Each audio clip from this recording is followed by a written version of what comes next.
হাত পুড়ে গেল। এবার আপনি বলবেন, কৃষ্ণ এটাই তো হবে, জ্বলন্ত কয়লা ধরতে গেলে হাত তো পুড়ে যাবেই। চলুন, এই বিষয়ে আপনি এটা বললেন, ক্রোধের বিষয়েও কি আপনি এরকমই ভাবেন? অবশ্যই ভাবা উচিত, কারণ ক্রোধ হলো ঠিক এইরকমই। আমরা ভাবি এই জ্বলন্ত কয়লা হাতে তুলে কারোর দিকে যদি আমরা ছুড়ি তার ক্ষতি হবে, কিন্তু সর্বপ্রথম আমাদেরই হাত পুড়ে যাবে। এই ক্রোধ সর্বপ্রথম আপনারই বিনাশ করবে, আপনার আনন্দ কেড়ে নেবে, আপনার শরীর খারাপ করে দেবে, আপনার অস্তিত্বকে পুড়িয়ে ফেলবে। তাই এই ক্রোধের থেকে সাবধানে থাকুন আর ভালোবেসে বলুন, রাধা রাধা। এই সংসারে কিছু মানুষের তীব্র বাসনা থাকে, সে নিজেকে বিনাশ করতে চায়। কিছু মানুষ মদ্যপান করে নেশায় বুঁদ হয়ে থাকেন, কিছু মানুষ বিলাসিতা করেন, আর কেউ সবার সাথে শত্রুতা করে বসেন। যদি আপনি নিজের বিনাশই চান তাহলে এইসব করার প্রয়োজনই নেই, শুধু একটু অহংকার পোষণ করুন। হ্যাঁ, আপনি ঠিক শুনেছেন, এই অহংকার আপনাকে বিনাশ করে দেয়। এ হয়তো কাঁটার মতন বেঁধে না, কিন্তু এর ধার আপনাকে রক্তাক্ত করে দেয়। আস্তে আস্তে আপনার প্রিয়জন, আপনার বন্ধু, আপনার আত্মীয়, যাদের আপনি ভালোবাসেন, তাদের সকলকে আপনার থেকে দূরে করে আপনাকে একা করে দেয় এই অহংকার। যদি আপনি এই জীবনে বাঁচতে চান তাহলে বিনম্র হতে শিখুন, আর যদি আপনি নিজের বিনাশ চান তাহলে অহংকার পোষণ করতে শিখুন। সিদ্ধান্ত হলো আপনার, এই জীবন হলো আপনার। রাধা রাধা। আপনি কখনো কোনো স্বর্ণকারকে দেখেছেন? সোনা তারই হয়, গয়না বানানোর শিল্প তারই হয়, তাও ও বারবার সোনাকে গরম করে, হাতুড়ি নিয়ে বারবার তার উপরে প্রহার করে। কিসের জন্য? যাতে সে সেই স্বর্ণকে কুন্দন বানাতে পারে, প্রত্যেক আঘাতের সাথে তার মধ্যে থেকে খাদ বের করতে পারে।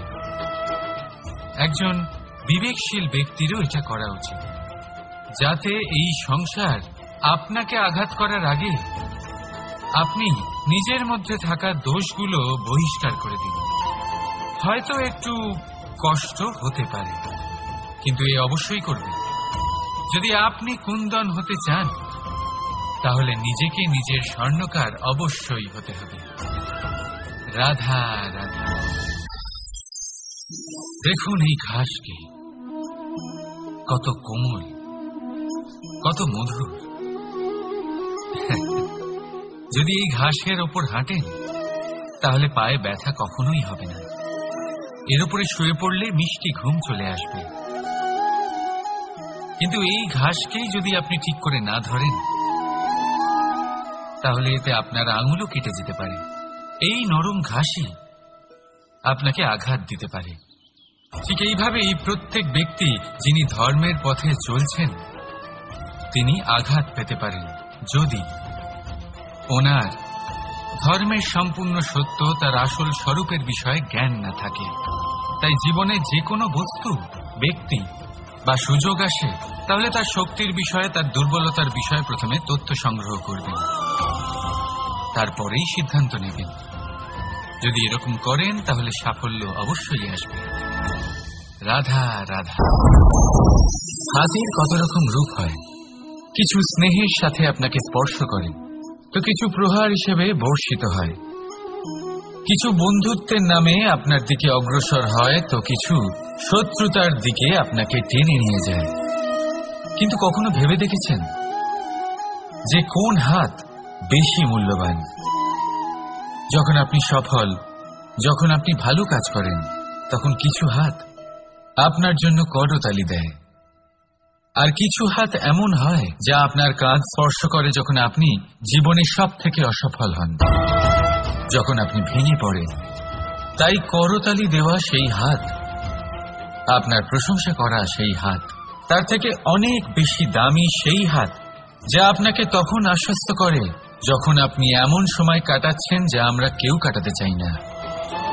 সেটা আপনার সম্বল হয়ে ওঠে, আর এই সম্বলই আপনাকে জীবন অতিবাহিত করার শক্তি প্রদান করে। তাই একে অপরের সম্বল হয়ে থাকবেন, জীবনে সব সময় ভালো থাকবেন। রাধা রাধা। মানুষ, প্রত্যেক মানুষ কাউকে ভালোবাসে, কাউকে ঘৃণা করে, কাউকে সম্মান করে, আবার কাউকে তিরস্কারও করে। মানুষ সবকিছু হতে পারে, সুস্থও হতে পারে, রোগীও হতে পারে, ধনীও হতে পারে, নির্ধনও হতে পারে, বন্ধুও হতে পারে, আবার শত্রুও হতে পারে। যদি কিছু না হতে পারে তা হল অস্পৃশ্য, অচ্ছুত। ভগবানের কাছে সব থেকে বড় পাপ। এই যে মানব শরীর, তা ঈশ্বর প্রদত্ত, তা তার মন্দির। প্রত্যেক শরীরে ব্রহ্মদেব বাস করেন। তাই শরীরের অপমান করা, সেটা ছোঁয়া থেকে দূরে থাকা, এটা কখনো করবেন না। এই জীবনে ছুত অছুত কখনো বিচার করবেন না। পরমেশ্বর যা দিয়েছেন তার সম্মান করতে শিখুন।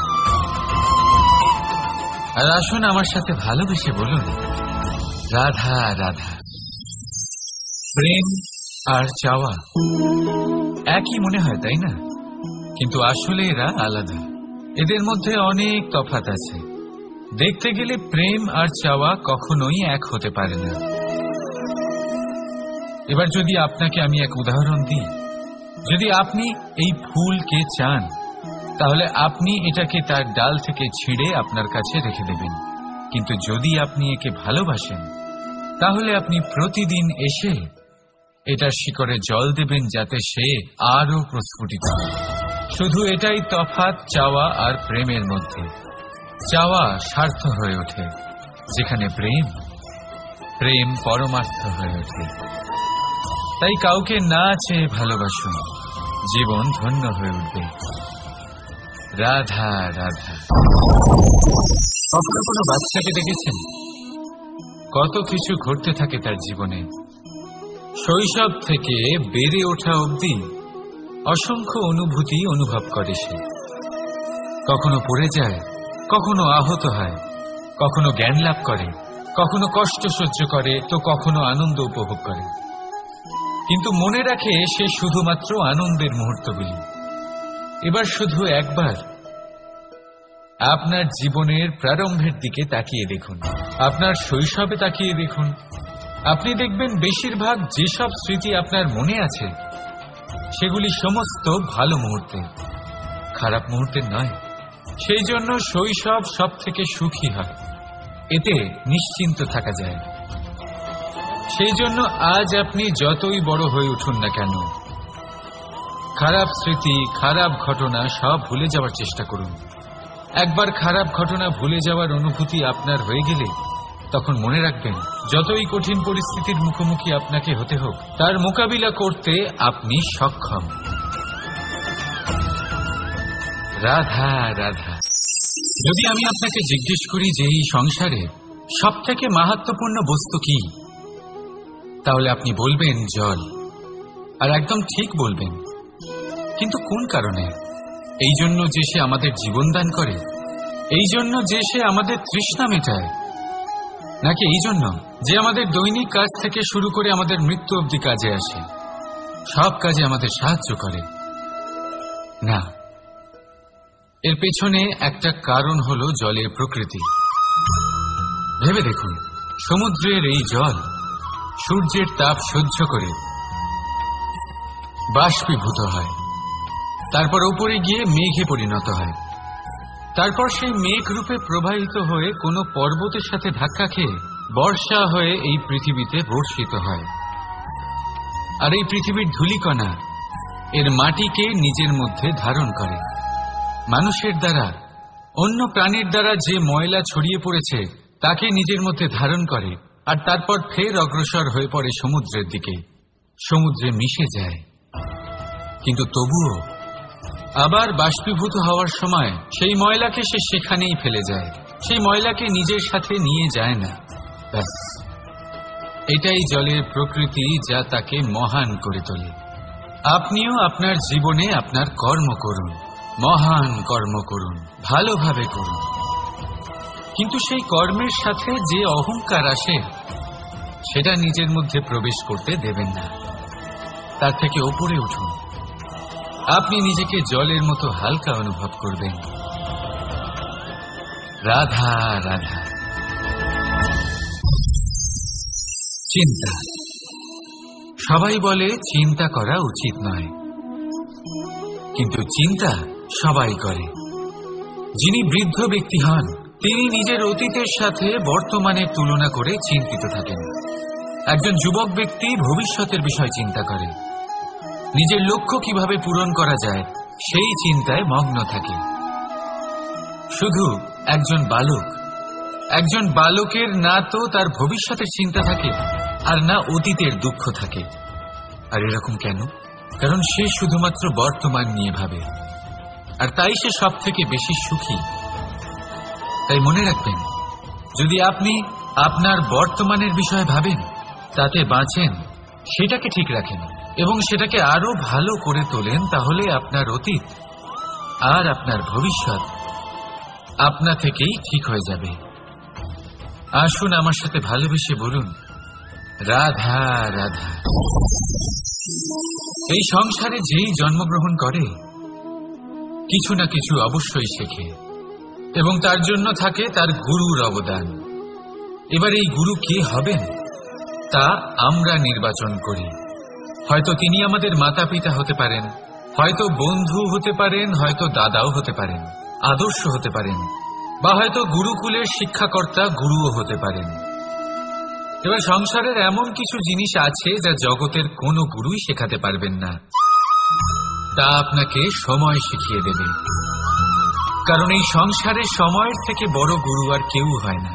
এবার সময় আর গুরুর মধ্যে একটা সাদৃশ্য আছে আর একটা তফাতও আছে। সাদৃশ্য হলো যে সময় আর গুরু দুজনেই আপনাকে শেখায়। তফাৎ এই যে গুরু প্রথমে আপনাকে শিক্ষাদান করে, তারপর আপনার পরীক্ষা নেন। সময় প্রথমে আপনার পরীক্ষা নেয়, তারপর আপনাকে শিক্ষা দেয়। এবার শিক্ষা লাভ করে পরীক্ষা দেওয়া আর পরীক্ষা দিয়ে শিক্ষা লাভ করা এই দুই ভিন্ন বিষয়। আর সব সময় মনে রাখবেন, এই সময়ের থেকে আপনি যা শিক্ষা লাভ করবেন তা সব সময় যত্ন করে আপনার কাছে রেখে দেবেন। কারণ সময়ের থেকে বড়, সময়ের থেকে দামি, সময়ের থেকে অত্যন্ত আধুনিক আর কোনো গুরু নেই। রাধা রাধা। নাম কত সাধারণ একটা বিষয়। প্রত্যেক মানুষ যে জন্ম নেয় তাকে একটা নাম দেওয়া হয়, যা সে পেয়ে থাকে তার মাতা পিতার দ্বারা, না হলে তার গুরুর দ্বারা, বা কোনো আত্মীয়ের দ্বারা, বা কোনো কাছের মানুষের দ্বারা। এই নামের সাথেই সে আস্তে আস্তে বেড়ে ওঠে। কিন্তু এটাই কি সেই নাম? এই নামই কি সবকিছু? কখনোই নয়। একটা নাম সেটা যা আপনি জন্মের সময় লাভ করেন, যে নামে আপনি কর্মের পথে অগ্রসর হন। আরও একটা নাম সেটা যা আপনি আপনার কর্মের দ্বারা অর্জন করেন, আর এই নামেই আপনাকে সবাই যুগ যুগ ধরে মনে রাখে। আপনার আসল নাম সেটা নয় যা আপনাকে জন্মের সময় দেওয়া হয়েছিল। আপনার আসল নাম সেটা যেটা আপনি আপনার কর্ম দ্বারা লাভ করেছেন। কারণ সেই লাভের পেছনে প্রচুর প্রয়াস লুকিয়ে থাকে, অনেক পরিশ্রম লুকিয়ে থাকে। কিন্তু যদি আপনি চান যে মানুষ আপনার নাম মনে রাখে, তাহলে আপনাকে কর্মের পথে অগ্রসর হতেই হবে। শুভ কর্ম করতে হবে, অনর্গল চেষ্টা করে যেতে হবে, মহান কাজ করতে হবে। আর বিশ্বাস করুন, আপনি একটা মহান নামের ফল অবশ্যই লাভ করবেন। রাধা রাধা। মানুষ এক সামাজিক প্রাণী। সমাজে ঘোরাফেরা করে, অন্য মানুষ খুঁজে বেড়ায়, সম্পর্ক তৈরি করে, সেটাকে গড়ে তোলে, সুখ দান করে, সুখ লাভ করে, নিজের দুঃখকে কম করে। কিন্তু একটা জিনিস সে বোঝে না, কোন ব্যক্তি আপন আর কোন ব্যক্তি পর। দেখুন, আপন সে নয় যে সুখের সময় আপনার সাথে থাকে। আপন সে যে দুঃখের সময়ে শুরু থেকে শেষ অবধি আপনার সঙ্গে থাকে। তাই খেয়াল রাখবেন, সুখের সময় যে আপনার সাথে থাকে তারা সেই ব্যক্তিগণ যাদের আপনি পছন্দ করেন, কিন্তু যে দুঃখের সময়, সমস্যার মধ্যে, কষ্টের ও একাকিত্বের মধ্যে আপনার সাথে থাকে, আপনাকে সব সময় সঙ্গ দেয়, তারা সেই ব্যক্তি যারা আপনাকে পছন্দ করে। এবারে কাকে আপনি আপন বানাবেন আর কাকে পর, সিদ্ধান্ত আপনার। রাধা রাধা। আপনি জীবনে কখনো দেখে থাকবেন অথবা শুনে থাকবেন যে মানুষ যখন দুধ পান করে তার মধ্যে যদি কোনো মাছি এসে পড়ে, সে আর সেটা পান করে না, সেই দুধকে কোথাও ফেলে দেয় সে। কিন্তু ভেবে দেখুন, এখানে পরিস্থিতি একটু আলাদা হলে, দুধের বদলে ঘি থাকলে মানুষ কি করে? সেই ঘি ফেলে দেয় না, সেখান থেকে মাছিটাকে বের করে ফেলে দেয়। এটা দিয়ে আমরা কি শিক্ষা পেলাম? এটাই যে এখানে মাছি গুরুত্বপূর্ণ নয়, গুরুত্বপূর্ণ হল সেই খাবার, ঘি। এবারে ভাবুন, দুধ আর ঘি এই দুই উৎপন্ন হয় গরু থেকে, তাহলে বেশি মাহাত্ম্য ঘিকে কেন দেওয়া হয়? তার কারণ যে যত বেশি তাপ সহ্য করে সে তত উৎকৃষ্ট হয়, সে ততটা মূল্যবান হয়। এতটাই মূল্যবান যে যদি তাতে কোনো দোষও থাকে মানুষ সেটা গ্রাহ্য করে না। তাই মনে রাখবেন, এই পুষ্টি অপুষ্টি এ শুধুই নামমাত্র, কিন্তু পরিশ্রম করা, সংঘর্ষ করা, তাপ সহ্য করা, এটা মানুষের অনুভূতি। তাই নাম নিয়ে না ভেবে অনুভূতির ওপরে মনোনিবেশ করুন, তাকে গুরুত্ব দিন। আর আসুন আমার সাথে ভালোবেসে বলুন, রাধা রাধা।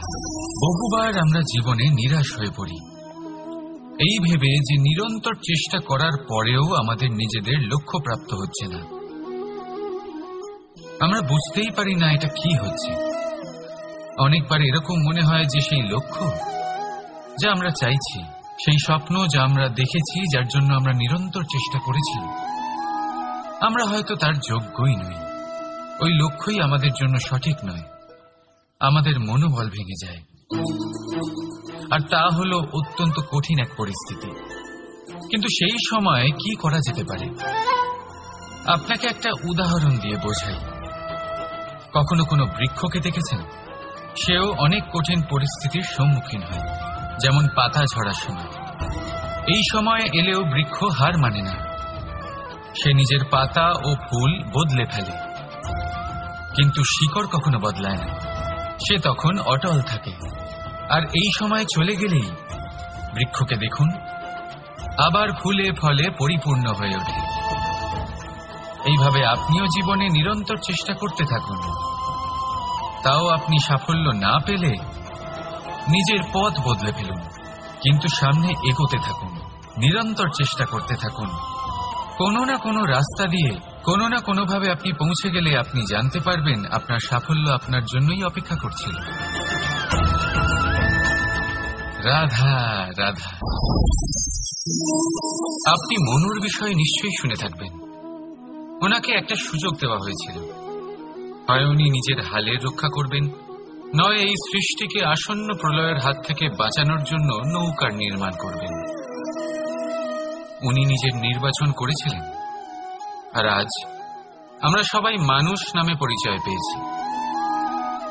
এমনই এক সুযোগ পেয়েছিলেন শ্রীরাম এবং সীতাও। ওনারা আবেগের ঊর্ধ্বে উঠে এই সংসারের সামনে এক সেরা উদাহরণ প্রস্তুত করেছিলেন। এরকমই এক সুযোগ পেয়েছিলেন রাবণও, এরকমই এক সুযোগ পেয়েছিলেন কংস। একটা সুযোগ, অন্যায়ের পথ ত্যাগ করে সত্যের পথে চলার। ওনারা সেই সুযোগ ত্যাগ করলেন এবং ওনাদের এই সংসার ত্যাগ করতে হল।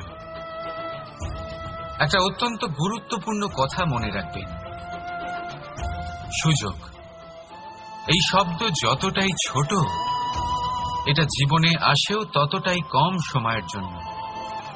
এবার এই সুযোগের আপনি কি করবেন?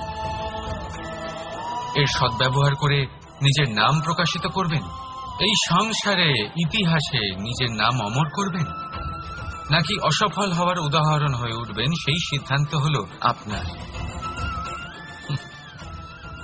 রাধা রাধা। স্বপ্ন, স্বপ্ন এই শব্দ আমাদের জীবনে কতটা গুরুত্বপূর্ণ হয়। কিছু স্বপ্ন এমন হয় যে আমরা রাতের মিষ্টি ঘুমের মধ্যে দেখি, তো কিছু স্বপ্ন আমরা খোলা চোখেই দেখি। কিছু স্বপ্ন আমাদের শান্তির ঘুম দেয়, আবার কিছু স্বপ্ন আমাদের ঘুমোতেই দেয় না। এবার খোলা চোখে দেখা এই স্বপ্ন ছোট হতে পারে বা বড়, কিন্তু এর সাথে যুক্ত থাকে সাফল্য। এবার আপনাকে একটা কথা বোঝাই, এই হলো আমার স্বপ্ন, এই হলো সাফল্য। এবার এদের মধ্যে যোগসূত্র হলো বাধা বিপত্তি। তাহলে যত বড় স্বপ্ন হবে ততই বড় বাধা, যত বড় বাধা বিপত্তি ততই বড় সাফল্য। মনে রাখবেন, আকাশের সব থেকে উঁচুতে ওড়ার জন্য বাজ পাখিকে মেঘের ওপর দিয়ে উড়তে হয়। তাই এই বাধা বিপত্তির থেকে দূরে পালাবেন না। অবশ্যই এ হলো সেই বাধা বিপত্তি যার থেকে সংসার দূরে পালাতে চায়। এই সেই অসুবিধা যা আমাদের জীবনে যাতে না আসে সেজন্য লোকে প্রার্থনা করে। কিন্তু এই সেই বাধা যার সম্মুখীন হয়ে আপনার সাফল্য প্রাপ্তি হবে, আপনি আপনার লক্ষ্যে পৌঁছতে পারবেন। তাহলে আসুন আমার সাথে ভালোবেসে বলুন রাধা রাধা। প্রসন্নতা, এই প্রসন্নতা এমন কোন অনুভূতি নয় যা সৃষ্টিতে শুরু থেকেই ছিল। প্রসন্নতা হলো এমন এক অনুভূতি যা আপনাকে নিজের কর্মের দ্বারা অর্জন করতে হয়, আর যত অন্যকে দেবেন ততই তা অঙ্কুরিত হবে। অর্থাৎ যতটা প্রসন্নতা অন্যকে দিতে পারবেন ততটাই প্রসন্নতা নিজে চলে আপনার কাছে আসবে। এবার আপনি বলবেন, এ তো অত্যন্ত কঠিন কাজ, এ কিভাবে সম্ভব হবে? সবাইকে প্রসন্ন রাখা তো স্বয়ং মহাদেবেরও সাধ্য নয়। আমরা তো হলাম সাধারণ মানুষ, এ কিভাবে হতে পারে? চলুন আপনার এই কথা আমি মেনে নিলাম। সবাইকে প্রসন্ন রাখা সম্ভব নয়, এটা 100% সত্যি কথা। কিন্তু আমরা চেষ্টা তো করতেই পারি যে প্রসন্নতা না হোক, আমরা যেন কাউকে দুঃখ না দিই। এটা তো আমরা করতেই পারি। যত এই দুঃখ দূর হবে ততটাই সুখ ছড়িয়ে পড়বে, আর যত এই সুখ ছড়িয়ে পড়বে ততই বাড়বে এই প্রসন্নতা। তাহলে আসুন এই প্রসন্নতার সাথেই বলুন রাধা রাধা। ভাগ্য, সময় ও কর্ম। দেখতে গেলে আমরা সবাই এই তিনটি শব্দের সাথে খুব ভালোভাবে পরিচিত। হয়তো আমাদের জীবনে আমরা এই তিনটি শব্দের প্রয়োগ অবশ্যই করে থাকি। দেখতে গেলে এই বিষয়ে প্রত্যেক ব্যক্তির দৃষ্টিভঙ্গি আলাদা। কেউ বলে সময়ই হলো সেই মাধ্যম যা ভাগ্য বানায়, কেউ বলে ভাগ্যই হলো সেই যা সময়কে বদলে দেয়, কেউ বলে ভাগ্য এবং কর্ম এই দুই একই দাঁড়িপাল্লার দুই দিক। যদি আপনাকে সত্যিটা বোঝাই তাহলে ঠিক এইভাবে বোঝাবো। মনুষ্য জন্ম লাভ করা, মানুষ রূপে জন্মগ্রহণ করা, এটি ভাগ্যের হাতে থাকে। মৃত্যুকে প্রাপ্তি করা সময়ের হাতে থাকে। এই দুটি আমাদের হাতে নেই। কিন্তু মৃত্যুর পরেও চিরকালের জন্য অমর হয়ে থাকা, লোকের হৃদয়ে বসবাস করা, এটি অবশ্যই আমাদের হাতে আছে। আর এই আমরা অর্জন করতে পারি শুধুমাত্র আমাদের কর্মের দ্বারা। অর্থাৎ কর্মই হলো সব কিছুর আধার। তাহলে এর থেকে কখনো বিচলিত হবেন না। শ্রেষ্ঠ কাজটা করতে থাকুন আর আমার সাথে ভালোবেসে বলুন রাধা রাধা। সংসারে সব থেকে মারাত্মক প্রাণী কে? কেউ বলবে বাঘ, কেউ বলবে সিংহ, কেউ বলবে সাপ। না, সংসারের সব থেকে মারাত্মক প্রাণী হল একজন ভণ্ড মিত্র। অন্য সমস্ত পশুরা শুধু আপনার শারীরিক ক্ষতি করতে পারে, কিন্তু একজন ভণ্ড বন্ধু আপনার বুদ্ধির বিনাশ করতে পারে, আপনার বিবেকের বিনাশ করতে পারে, ভাবনা চিন্তা করার ক্ষমতা কেড়ে নিতে পারে। একজন ভণ্ড বন্ধু আপনার জীবনকে নষ্ট ও ভ্রষ্ট করে দিতে পারে। তার মধ্যে এত ক্ষমতা থাকে যে সে আপনাকে এমন পতনের পাকে ফেলে দেবে যে সেখান থেকে বেরোনো প্রায় অসম্ভব হতে পারে। আর যখন আপনি সত্যিটা বুঝতে পারবেন, আপনার মধ্যে জাগ্রত হবে প্রতিশোধের ভাবনা, যা কিনা সবার আগে আপনাকেই বিনাশ করবে। তাই জীবনে ভণ্ড বন্ধুর থেকে সাবধানে থাকুন। আর বিশ্বাস, এই বিশ্বাস মানুষের উপরে ভেবে চিন্তেই করুন। আর আসুন আমার সাথে ভালোবেসে বলুন, রাধা রাধা।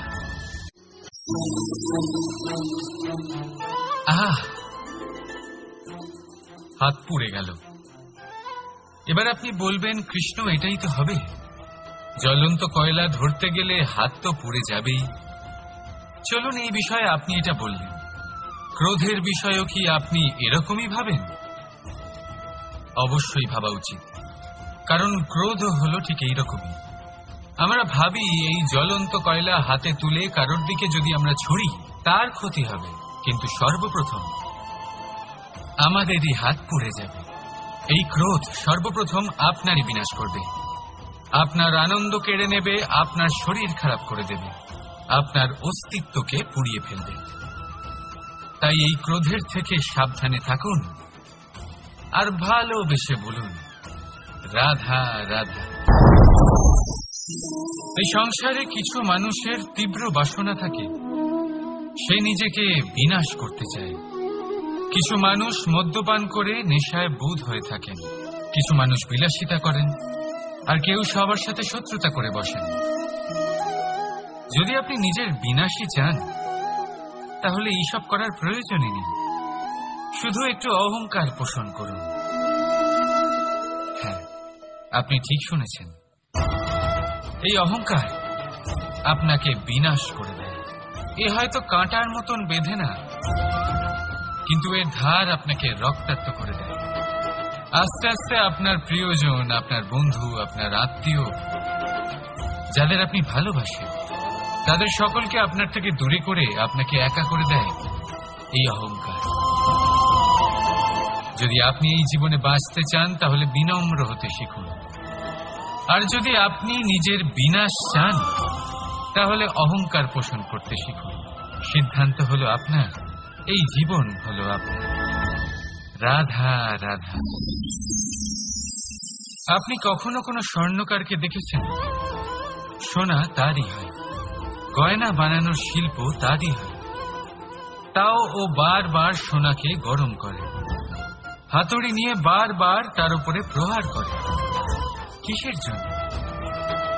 যাতে সে সেই স্বর্ণকে কুন্দন বানাতে পারে, প্রত্যেক আঘাতের সাথে তার মধ্যে থেকে খাদ বের করতে পারে। একজন বিবেকশীল ব্যক্তিরও এটা করা উচিত, যাতে এই সংসার আপনাকে আঘাত করার আগে আপনি নিজের মধ্যে থাকা দোষগুলো বহিষ্কার করে দিন। হয়তো একটু কষ্ট হতে পারে, কিন্তু এ অবশ্যই করবেন। যদি আপনি কুন্দন হতে চান, তাহলে নিজেকে নিজের স্বর্ণকার অবশ্যই হতে হবে। রাধা রাধা। দেখুন এই ঘাসকে, কত কোমল, কত মধুর। যদি এই ঘাসের ওপর হাঁটেন, তাহলে পায়ে ব্যথা কখনোই হবে না। এর উপরে শুয়ে পড়লে মিষ্টি ঘুম চলে আসবে। কিন্তু এই ঘাসকেই যদি আপনি ঠিক করে না ধরেন, তাহলে এতে আপনার আঙুলও কেটে যেতে পারে। এই নরম ঘাসই আপনাকে আঘাত দিতে পারে।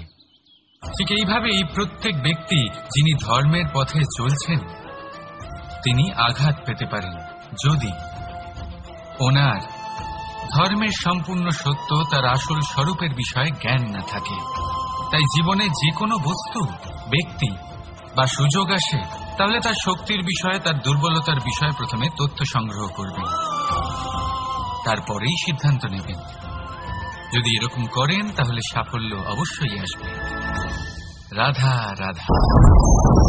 হাতের কত রকম রূপ হয়। কিছু স্নেহের সাথে আপনাকে স্পর্শ করে, তো কিছু প্রহার হিসেবে বর্ষিত হয়। কিছু বন্ধুত্বের নামে আপনার দিকে অগ্রসর হয়, তো কিছু শত্রুতার দিকে আপনাকে টেনে নিয়ে যায়। কিন্তু কখনো ভেবে দেখেছেন যে কোন হাত বেশি মূল্যবান?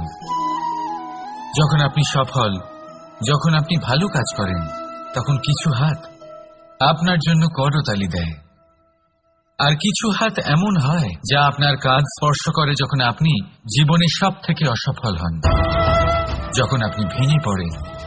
তাই করতালি দেওয়া সেই হাত, আপনার প্রশংসা করা সেই হাত, তার থেকে অনেক বেশি দামি সেই হাত যা আপনাকে তখন আশ্বস্ত করে যখন আপনি এমন সময় কাটাচ্ছেন যা আমরা কেউ কাটাতে চাই না। সেটা আপনার সম্বল হয়ে ওঠে, আর এই সম্বলই আপনাকে জীবন অতিবাহিত করার শক্তি প্রদান করে। তাই একে অপরের সম্বল হয়ে থাকবেন, জীবনে সব সময় ভালো থাকবেন। রাধা রাধা। মানুষ, প্রত্যেক মানুষ কাউকে ভালোবাসে, কাউকে ঘৃণা করে, কাউকে সম্মান করে, আবার কাউকে তিরস্কারও করে। মানুষ সবকিছু হতে পারে, সুস্থও হতে পারে, রোগীও হতে পারে, ধনীও হতে পারে, নির্ধনও হতে পারে, বন্ধুও হতে পারে, আবার শত্রুও হতে পারে। যদি কিছু না হতে পারে তা হল অস্পৃশ্য, অচ্ছুত। ভগবানের কাছে সব থেকে বড় পাপ। এই যে মানব শরীর, তা ঈশ্বর প্রদত্ত, তা তার মন্দির। প্রত্যেক শরীরে ব্রহ্মদেব বাস করেন, তাই শরীরের অপমান করা, সেটা ছোঁয়া থেকে দূরে থাকা, এটা কখনো করবেন না। এই জীবনে ছুত অছুত কখনো বিচার করবেন না। পরমেশ্বর যা দিয়েছেন তার সম্মান করতে শিখুন। আর আসুন আমার সাথে ভালোবেসে বলুন, রাধা রাধা। প্রেম আর চাওয়া একই মনে হয়, তাই না? কিন্তু আসলে এরা আলাদা। এদের মধ্যে অনেক তফাৎ আছে। দেখতে গেলে প্রেম আর চাওয়া কখনোই এক হতে পারে না। এবার যদি আপনাকে আমি এক উদাহরণ দিই, যদি আপনি এই ফুলকে চান, তাহলে আপনি এটাকে তার ডাল থেকে ছিঁড়ে আপনার কাছে রেখে দেবেন। কিন্তু যদি আপনি একে ভালোবাসেন, তাহলে আপনি প্রতিদিন এসে এটা শিকড়ে জল দেবেন, যাতে সে আরো প্রস্ফুটিত হয়। শুধু এটাই তফাৎ চাওয়া আর প্রেমের মধ্যে। চাওয়া স্বার্থ হয়ে ওঠে, যেখানে প্রেম পরমার্থ হয়ে ওঠে। তাই কাউকে না চেয়ে ভালোবাসুন, জীবন ধন্য হয়ে উঠবে। রাধা রাধা। কখনো কোনো বাচ্চাকে দেখেছেন? কত কিছু ঘটতে থাকে তার জীবনে। শৈশব থেকে বেড়ে ওঠা অবধি অসংখ্য অনুভূতি অনুভব করে সে। কখনো পড়ে যায়, কখনো আহত হয়, কখনো জ্ঞান লাভ করে, কখনো কষ্ট সহ্য করে, তো কখনো আনন্দ উপভোগ করে। কিন্তু মনে রাখে সে শুধুমাত্র আনন্দের মুহূর্তগুলি। এবার শুধু একবার আপনার জীবনের প্রারম্ভের দিকে তাকিয়ে দেখুন, আপনার শৈশবে তাকিয়ে দেখুন। আপনি দেখবেন বেশিরভাগ যেসব স্মৃতি আপনার মনে আছে, সেগুলি সমস্ত ভালো মুহূর্তে, খারাপ মুহূর্তের নয়। সেই জন্য শৈশব সব থেকে সুখী হয়, এতে নিশ্চিন্ত থাকা যায়। সেই জন্য আজ আপনি যতই বড় হয়ে উঠুন না কেন, খারাপ স্মৃতি, খারাপ ঘটনা সব ভুলে যাওয়ার চেষ্টা করুন। একবার খারাপ ঘটনা ভুলে যাওয়ার অনুভূতি আপনার হয়ে গেলে, তখন মনে রাখবেন, যতই কঠিন পরিস্থিতির মুখোমুখি আপনাকে হতে হোক, তার মোকাবিলা করতে আপনি সক্ষম। রাধা রাধা। যদি আমি আপনাকে জিজ্ঞেস করি যে এই সংসারে সব থেকে মাহাত্ম্যপূর্ণ বস্তু কি, তাহলে আপনি বলবেন জল। আর একদম ঠিক বলবেন। কিন্তু কোন কারণে? এই জন্য যে সে আমাদের জীবন দান করে, এই জন্য যে সে আমাদের তৃষ্ণা মেটায়, নাকি এই জন্য যে আমাদের দৈনিক কাজ থেকে শুরু করে আমাদের মৃত্যু অবধি কাজে আসে, সব কাজে আমাদের সাহায্য করে? না, এর পেছনে একটা কারণ হলো জলের প্রকৃতি। ভেবে দেখুন, সমুদ্রের এই জল সূর্যের তাপ সহ্য করে বাষ্পীভূত হয়, তারপর উপরে গিয়ে মেঘে পরিণত হয়, তারপর সেই মেঘ রূপে প্রবাহিত হয়ে কোনো পর্বতের সাথে ধাক্কা খেয়ে বর্ষা হয়ে এই পৃথিবীতে বর্ষিত হয়। আর এই পৃথিবীর ধূলিকণা এর মাটিকে নিজের মধ্যে ধারণ করে। মানুষের দ্বারা, অন্য প্রাণীর দ্বারা যে ময়লা ছড়িয়ে পড়েছে তাকে নিজের মধ্যে ধারণ করে, আর তারপর ফের অগ্রসর হয়ে পড়ে সমুদ্রের দিকে, সমুদ্রে মিশে যায়।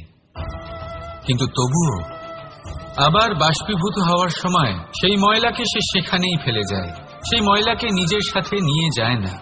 ব্যাস, এটাই জলের প্রকৃতি, যা তাকে মহান করে তোলে। আপনিও আপনার জীবনে আপনার কর্ম করুন, মহান কর্ম করুন, ভালোভাবে করুন, কিন্তু সেই কর্মের সাথে যে অহংকার আসে সেটা নিজের মধ্যে প্রবেশ করতে দেবেন না। তার থেকে ওপরে উঠুন, আপনি নিজেকে জলের মতো হালকা অনুভব করবেন। রাধা রাধা। চিন্তা। সবাই বলে চিন্তা করা উচিত নয়, কিন্তু চিন্তা সবাই করে। যিনি বৃদ্ধ ব্যক্তি হন তিনি নিজের অতীতের সাথে বর্তমানের তুলনা করে চিন্তিত থাকেন। একজন যুবক ব্যক্তি ভবিষ্যতের বিষয় চিন্তা করে, নিজের লক্ষ্য কিভাবে পূরণ করা যায় সেই চিন্তায় মগ্ন থাকে। শুধু একজন বালকের না তো তার ভবিষ্যতের চিন্তা থাকে আর না অতীতের দুঃখ থাকে। আর এরকম কেন? কারণ সে শুধুমাত্র বর্তমান নিয়ে ভাবে, আর তাই সে সব থেকে বেশি সুখী। তাই মনে রাখবেন, যদি আপনি আপনার বর্তমানের বিষয়ে ভাবেন, তাতে বাঁচেন, সেটাকে ঠিক রাখেন এবং সেটাকে আরো ভালো করে তোলেন, তাহলে আপনার অতীত আর আপনার ভবিষ্যৎ আপনা থেকেই ঠিক হয়ে যাবে। আসুন আমার সাথে ভালোবেসে বলুন, রাধা রাধা। এই সংসারে যেই জন্মগ্রহণ করে কিছু না কিছু অবশ্যই শেখে, এবং তার জন্য থাকে তার গুরুর অবদান। এবার এই গুরু কে হবেন তা আমরা নির্বাচন করি। হয়তো তিনি আমাদের মাতা পিতা হতে পারেন, হয়তো বন্ধু হতে পারেন, হয়তো দাদাও হতে পারেন, আদর্শ হতে পারেন, বা হয়তো গুরুকুলের শিক্ষাকর্তা গুরুও হতে পারেন। এবার সংসারের এমন কিছু জিনিস আছে যা জগতের কোনো গুরুই শেখাতে পারবেন না, তা আপনাকে সময় শিখিয়ে দেবে। কারণ এই সংসারে সময়ের থেকে বড় গুরু আর কেউ হয় না। এবার সময় আর গুরুর মধ্যে একটা সাদৃশ্য আছে আর একটা তফাতও আছে। সাদৃশ্য হলো যে সময় আর গুরু দুজনেই আপনাকে শেখায়। তফাৎ এই যে গুরু প্রথমে আপনাকে শিক্ষাদান করে, তারপর আপনার পরীক্ষা নেন। সময় প্রথমে আপনার পরীক্ষা নেয়, তারপর আপনাকে শিক্ষা দেয়। এবার শিক্ষা লাভ করে পরীক্ষা দেওয়া আর পরীক্ষা দিয়ে শিক্ষা লাভ করা এই দুই ভিন্ন বিষয়। আর সব সময় মনে রাখবেন, এই সময়ের থেকে আপনি যা শিক্ষা লাভ করবেন তা সব সময় যত্ন করে আপনার কাছে রেখে দেবেন। কারণ সময়ের থেকে বড়, সময়ের থেকে দামি, সময়ের থেকে অত্যন্ত আধুনিক আর কোনো গুরু নেই। রাধা রাধা। নাম কত সাধারণ একটা বিষয়। প্রত্যেক মানুষ যে জন্ম নেয় তাকে একটা নাম দেওয়া হয়, যা সে পেয়ে থাকে তার মাতা পিতার দ্বারা, না হলে তার গুরুর দ্বারা, বা কোনো আত্মীয়ের দ্বারা, বা কোনো কাছের মানুষের দ্বারা। এই নামের সাথে সে আস্তে আস্তে বেড়ে ওঠে। কিন্তু এটাই কি সেই নাম? এই নামই কি সবকিছু? কখনোই নয়। একটা নাম সেটা যা আপনি জন্মের সময় লাভ করেন, যে নামে আপনি কর্মের পথে অগ্রসর হন। আরও একটা নাম সেটা যা আপনি আপনার কর্মের দ্বারা অর্জন করেন, আর এই নামেই আপনাকে সবাই যুগ যুগ ধরে মনে রাখে। আপনার আসল নাম সেটা নয় যা আপনাকে জন্মের সময় দেওয়া হয়েছিল।